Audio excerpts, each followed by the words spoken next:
பிரசாதம், காய்கறிகளும் பிரமாதம், அந்த கௌரவ பிரசாதம் இதுவே எனக்கு போதும்.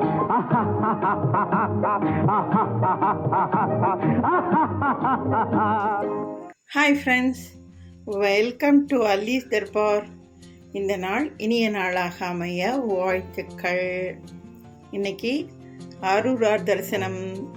சிதம்பரத்தில் நடராஜர் கோயில்லையும் மற்ற தமிழகம் எங்கும் உள்ள சிவாலயங்களில் ரொம்ப விசேஷமாக நடக்கக்கூடிய ஒரு ட்ரெடிஷ்னலான பண்டிகை இன்னைக்கு.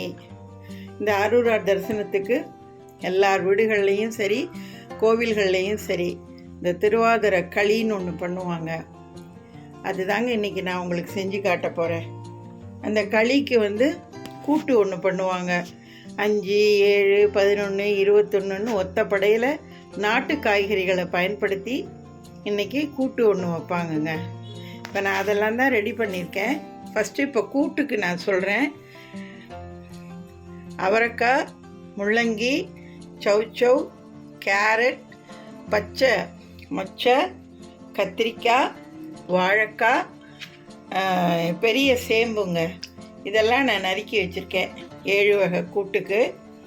அதுக்கு கூட்டுக்கு அரைக்கிறதுக்கு நல்ல ஒரு கைப்பிடி அளவு கொத்தமல்லி, ஒரு 5லேருந்து 10 காஞ்ச மிளகா, 1 டீஸ்பூன் மிளகு, 1 டீஸ்பூன் ஜீரகம், 1 டீஸ்பூன் கடலைப்பருப்பு, 1 டீஸ்பூன் வெந்தயங்க, இது எல்லாத்தையும் சேர்த்து வதக்கி வச்சுருக்கேன். இந்த கூட்டுக்கு அரைக்கிறதுக்கு தேங்காயை வச்சுருக்கேங்க. இப்போ இந்த காய்கறி எல்லாத்தையும் குக்கரில் சேர்த்து ஒரு விசில் விட்டு வேக வச்சு எடுத்து வச்சுக்கிட்டு, அதுக்கப்புறமா இந்த வறுத்த கொத்தமல்லி மிளகாயோட இந்த தேங்காயும் சேர்த்து நல்லா அரைச்சிட்டு கூட்டு தயார் பண்ண வேண்டியதாங்க. இதில் ஒன்று சொல்ல விட்டுட்டேன், பச்சரிசியும் 1 டீஸ்பூன் சேர்த்துருக்கேங்க. கூட்டு நல்லா சேர்ந்த மாதிரி பைண்ட் ஓவராக வர்றதுக்கு தாங்க. நான் இந்த கூட்டை ரெடி பண்ணும்பொழுது எப்படி செய்யணும், என்னென்ன சேர்த்து கூட்டை ரெடி பண்ணணுங்கிறதையும் நான் செய்யும்பொழுது உங்களுக்கு ஸ்டெப் பை ஸ்டெப்பாக சொல்லி காட்டுறேங்க. அடுத்தது இந்த களிக்கு நான் இந்த பாருங்கள், எங்கள் வீட்டுக்கு தகுந்த மாதிரி இந்த கப்பால் 1 கப்பு தலை தட்டின மாதிரி பச்சரிசிங்க, சாப்பாட்டு அரிசி, அதை இந்த மாதிரி நல்லா செவக்க வறுத்து ஆற வச்சுருக்கேன். இதிலேயே 1/2 கப்புக்குங்க பாசிப்பருப்பு, இதையும் நல்லா வறுத்து காய வச்சுருக்கேன். இப்போ இது ரெண்டையும் நம்ம பொடி பண்ணி எடுத்து வச்சுக்கணும். இப்போ நீங்கள் ஸ்வீட்டு 1க்கு 1.5லேருந்து 2 கப்பு வரைக்கும் வெல்லம் போடலாங்க. ஸ்வீட்டு அவங்கவுங்க விருப்பம்தான்.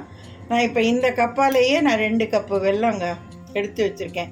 மிக்சியில் அப்படியே விப்பர் மோடில் ஒரு சுற்றி எடுத்து வச்சுருக்கேன். இந்த கப்புக்கு 1 கப்பு தேங்காயும் மிக்சியில் அப்படியே துருவி எடுத்து வச்சுருக்கேங்க. இப்போ ஃபஸ்ட்டு நம்ம களிக்கு ரெடி பண்ணிவிட்டு அடுத்தது கூட்டுக்கு ரெடி பண்ணலாங்க. நான் இப்போ இதை அரைச்சிட்டு உங்களுக்கு காட்டுறேன்.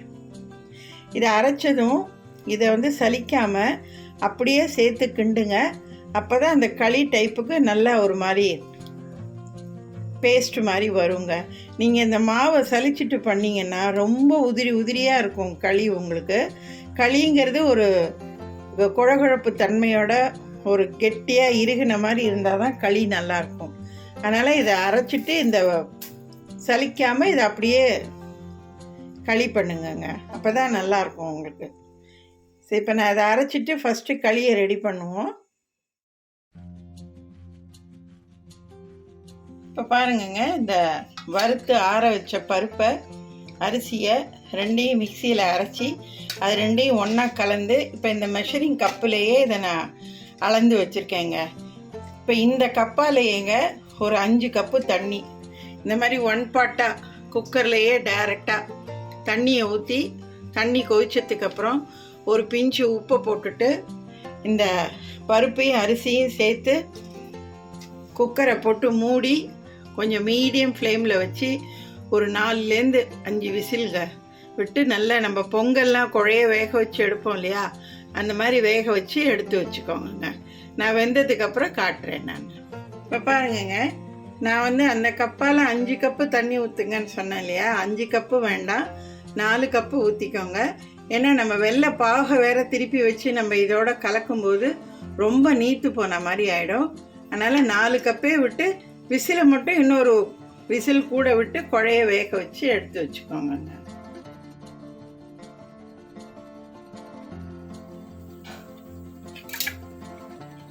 இப்போ பாருங்கங்க, நல்லா வெந்துருச்சு பாருங்கள், சூப்பராக. நான் ஃபஸ்ட்டு சொல்லும்பொழுது 5 கப்புன்னு சொன்னேங்க தண்ணி. நீங்கள் 4 கப்பே ஊற்றிக்கோங்க போதும். ஏன்னா இப்போ நம்ம வெள்ளை பாவு இதை பாருங்கள், இதில் வடிகட்டி எடுத்து வச்சுருக்கேங்க. இப்போ இந்த பாவை நம்ம இதோட ஊற்றி கலரும்போது சரியாக இருக்குங்க நமக்கு. அந்த 2 கப்பு வெல்லத்தில் வெல்லம் மூழ்கிற அளவுக்கு தண்ணி ஊற்றி வெல்லம் கரைஞ்சா போதுங்க. பாகு பக்குவம் தேவையில்லை, கரைச்சி வடிகட்டி எடுத்து வச்சுருக்கேன். இப்போ இந்த தேங்காயை 1 டீஸ்பூன் நெய்யை விட்டு நல்லா லோ ஃப்ளேமில் வச்சு அந்த ஈரப்பதம் போகிற அளவுக்கு வதக்கிட்டு அதோடைய இந்த வெள்ளை பாகையும் எடுத்து ஊற்றி ஒரு கொதி வந்ததும் இதிலே ஏலக்காய் தூளையும் போட்டு இந்த பாகில் எடுத்து ஊற்றி கிளற வேண்டியதாங்க. நான் அடுத்தது காட்டுறேன்.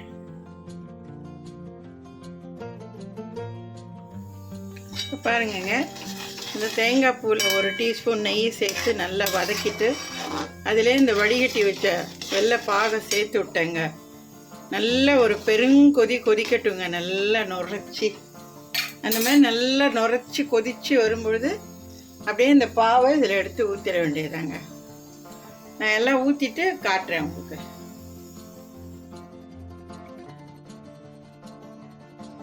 பாருங்கங்க, வெள்ளை பாகு சேர்த்துட்டேன். சேர்த்து நல்லா கிளறி விட்டுட்டு திருப்பி அடுப்பில் வச்சு மூடியை போட்டு வெயிட்டை போட்டு ஒரு மீடியம் ஃப்ளேமில் வச்சு மறுபடியும் ஒரு விசில் வர வரைக்கும் வேக வச்சு எடுங்கங்க.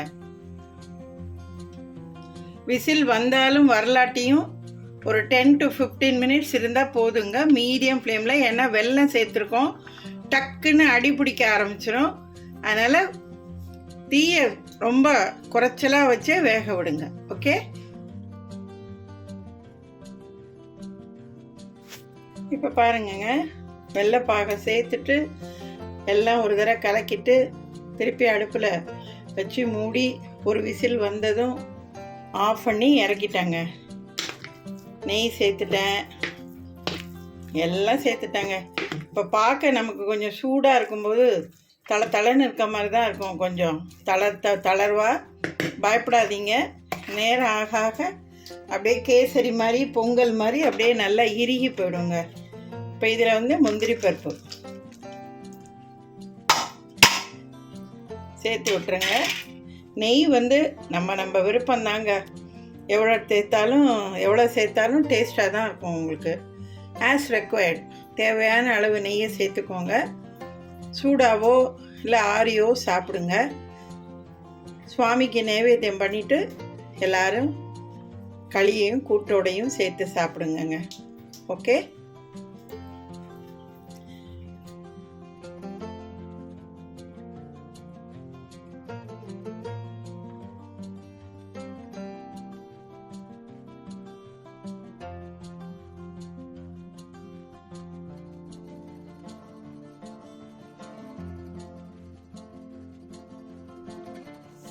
இப்போ இந்த கூட்டு பண்ணுறதுக்குங்க எல்லா காயையும் குக்கரில் சேர்த்துட்டு இதில் வந்து டைல்யூட்டாக கரைச்ச புளி தண்ணிங்க ஒரு 1/2 கப்பு வரைக்கும் சேர்த்துட்டு உப்பு, மஞ்சத்தூள், பெருங்காயம், வெல்லம், வேக வச்ச தோரம் பருப்பு ஒரு 1/2 கப்புங்க. இது எல்லாத்தையும் சேர்த்து அப்படியே குக்கரில் வச்சு ஒரு 2 விசில் இல்லை ஒரு 3 விசில், ரொம்ப காய் குழஞ்சிட வேண்டாம், கொஞ்சம் காயாக இருக்கிற மாதிரி வச்சு உங்கள் குக்கருக்கு தகுந்த மாதிரி வேக வச்சு எடுத்து வச்சுக்கோங்க. இப்போ நான் வேக வச்சுட்டு காட்டுறேன். அண்ட் மீல் வைல் அதுக்குள்ளே நம்ம இந்த வறுத்து வச்சுருக்கோம் இல்லையா கூட்டுக்குன்னு, இந்த கொத்தமல்லி, காஞ்ச மிளகா, தேங்காய், இது எல்லாத்தையும் நல்லா கொஞ்சம் கோர்ஸாக அரைச்சி அதையும் ரெடி பண்ணி வச்சுக்குவோம். இது வெந்ததுக்கு அப்புறம் இந்த அரைச்சிருக்கிறத எடுத்து போட்டு நல்லா கலந்து விட்டு தேங்காய் எண்ணெயில் கடுகு, உளுத்தம்பருப்பு, கருவேப்பிலை தாளித்து ஒரு கொதி விட்டு இறக்கிட வேண்டியதாங்க. நான் அரைச்சிட்டு தாளிச்சிட்டு எல்லாம் ஸ்டெப் பை ஸ்டெப்பாக உங்களுக்கு செஞ்சு காட்டுறேங்க. இப்போ பாருங்கங்க, இந்த காய்கறி எல்லாமே ஒரு 2 விசில் விட்டுங்க லோ ஃப்ளேமில் வச்சு வேக வச்சு எடுத்து வச்சுருக்கேன். இப்போ இதிலே எல்லாம் சேர்த்தாச்சுங்க. இப்போ நம்ம இந்த அரைச்சி வச்சுருக்கோம் பாருங்கள் இந்த பேஸ்ட்டு, இப்போ இதோடு நம்ம சேர்த்துட்டு இதை நல்லா ஒரு தடவை கலந்து விட்டுட்டு உப்பு காரெல்லாம் செக் பண்ணிக்கோங்க.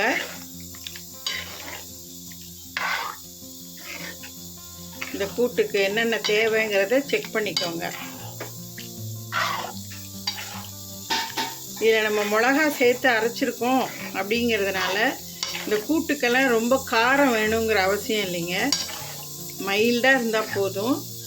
சப்போஸ் உங்களுக்கு இன்னும் கொஞ்சம் காரம் வேணும்னு நீங்கள் பிரியப்பட்டீங்கன்னா சாம்பார் தூள் வச்சுருப்பீங்க இல்லையா வீட்டில், இல்லை உங்கள் வீட்டில் குழம்புத்தூள், ஒவ்வொருத்தர் வீட்டில் ஒரு மாதிரி நம்ம பேர் சொல்லுவோம், ஒவ்வொரு மெத்தடில் அரைச்சி வச்சுருப்போம். ஸோ அந்த குழம்புத்தூளில் தேவையான அளவு காரத்துக்கு தகுந்த மாதிரி ஆட் பண்ணிக்கோங்க. இது லோ ஃப்ளேமில் வச்சு ஒரு தடவை நல்லா அந்த மசாலாலாம் ஸ்மெல்லு போகிற வரைக்கும் ஒரு கொதி விட்டுக்கோங்க. ரொம்ப கொதிக்க விட்றாதீங்க, காய்கறியெல்லாம் அப்படியே ஸ்மாஷாக கரைஞ்சி போயிடும். ஏன்னா ஏற்கனவே வேக வச்ச காய் தான், அதனால் ரொம்ப கொதிக்கணும்னு அவசியம் இல்லை. ஃபைனலாக 1 டேபிள் ஸ்பூன் தேங்காய் எண்ணெயில் 1 டீஸ்பூன் கடுகு, 1 டீஸ்பூன் உளுத்தம்பருப்பு, கருவேப்பிலை தாளித்து தலையில் கொட்டிட வேண்டியதாங்க. அவ்வளோதாங்க. நான் எல்லாம் தாளிச்சிட்டு உங்களுக்கு களியோடையும் கூட்டோடையும் நான் சர்வ் பண்ணுறேங்க. களியோட இன்க்ரீடியன்ஸ், கூட்டோட இன்க்ரீடியன்ஸ் எல்லாமே நான் டிஸ்கிரிப்ஷன் பாக்ஸில் டீட்டெயிலாக கொடுத்துட்றேன். போன வருஷம் நான் திருவாதிரை களி பண்ண அந்த லிங்க்கையும் நான் டிஸ்கிரிப்ஷன் பாக்ஸில் கொடுக்குறேன். நீங்கள் எல்லாத்தையும் நல்லா தரவாக செக் பண்ணிக்கிட்டு இதே மாதிரி செய்யுங்க. உங்கள் ஃபீட்பேக்கை சேனலில் கமெண்ட்டில் போஸ்ட் பண்ணுங்கள். பாருங்கங்க, கூட்டில் எல்லாம் தாளித்து கொட்டிட்டேன்.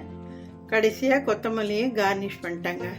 இப்போ நான் உங்களுக்கு களியோட இந்த கூட்டையும் சேர்த்து வச்சு உங்களுக்கு நான் சர்வ் பண்ணி காட்டுறேங்க.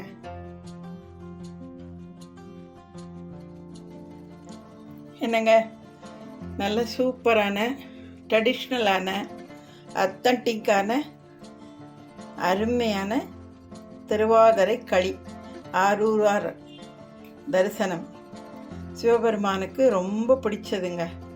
எங்கள் பாட்டிலாம் இது ஒரு ரைம்ஸாகவே சொல்லுவாங்க.